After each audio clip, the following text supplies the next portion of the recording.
Let's next take a look at our task pipeline. It's another way that we can view our tasks other than just viewing them on our property. We'll go ahead and head to our 3-line icon to expand this view. Again, I usually like to do this until you get familiar with where we're going in the system. We'll head down to where it says task pipeline, where we have that little checkbox. Once we get into our task pipeline, I'm going to go ahead and collapse this view. What I want you guys to take notice on your task pipeline is that you may or may not have tasks that are already there. I have quite a few properties in my account with a ton of different tasks that are already available. So you can see that I have some tasks in these different columns here at the top.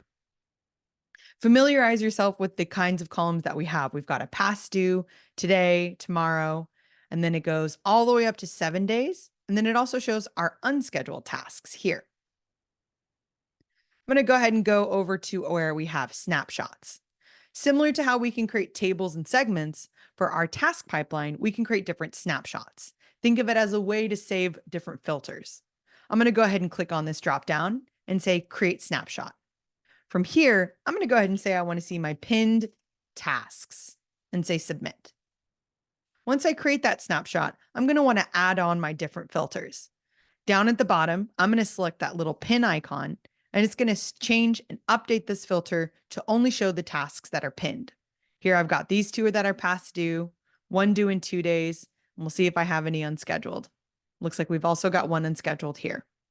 If I head back over to the first column, let's say I needed to push these two tasks out. It said they were due on Tuesday, but I need to actually make them due for Thursday.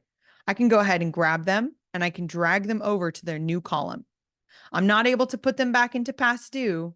Even though it shows that it's there, it won't actually bring it into past due. We'll go ahead and drag that back over to today. And now we have this task due for today. On our task cards, we can see a number of different filters. Here we'll click on our little pipe icon. Depending on what plan you're on will depend on what kind of filters you have available. If you're on that pro or scale plan, you're going to see all of the same filters that I have. If you're on the grow plan, you'll have a limited view on what you can do with your task pipeline. Think of this as a great time to review and see, are these the types of tools that I might use when I upgrade to the pro or the scale plan? Here we can see the task attributes, the priority and trigger buttons, who it's assigned to, property options, and the task conditions. I can also go through and unselect all of these options and just have a simple task card here. Personally, when I'm looking at this view, I usually like to know if there's any priority or triggers associated with it. And I also might want my property options at the bottom. What these two filters will do is it'll show me if there's a trigger on here. It'll also show me when that trigger's due. And then the other thing it'll show me is these property options here at the bottom. I can click on email and see property emails, click on the property details. I can search for the fields on the property. I can open the contacts page, the documents page if I need to. I can add in a note if I'd like to from this screen, and this would add it to that property. So these property options are pretty helpful. I can also click on this coin icon, and I've got even more options here to select. I can go to a follow-up boss if I need to add or connect a follow-up boss. I can go to my dot loop if I need to review my dot loop connection. Whatever makes sense, most of the options are here. I usually suggest getting kind of familiar with those task cards. That way you can kind of know what they have and what they can do. The other option that I see most commonly used is going to be our task attributes. Task attributes is just going to show the contingencies and who it's for. So here we can see this one's due the same day as the intake date. It looks like this is the team that's associated with it. Right now, this is colored blue and it's tagged buyer.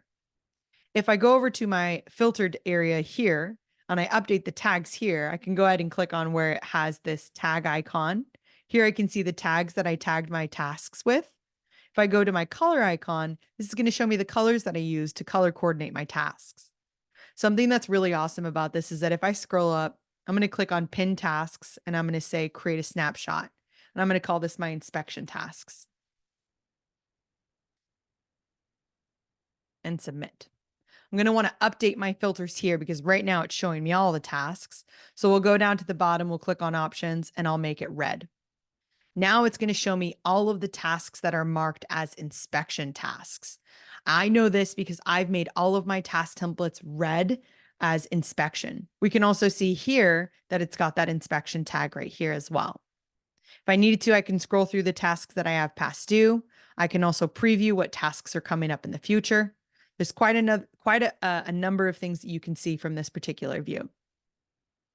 My suggestion is going in, creating a couple different snapshots that you might need.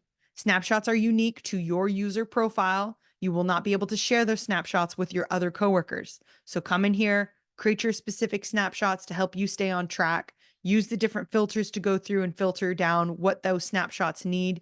For this case, I said pinned. Maybe I want to create another snapshot and call this closing tasks and say submit.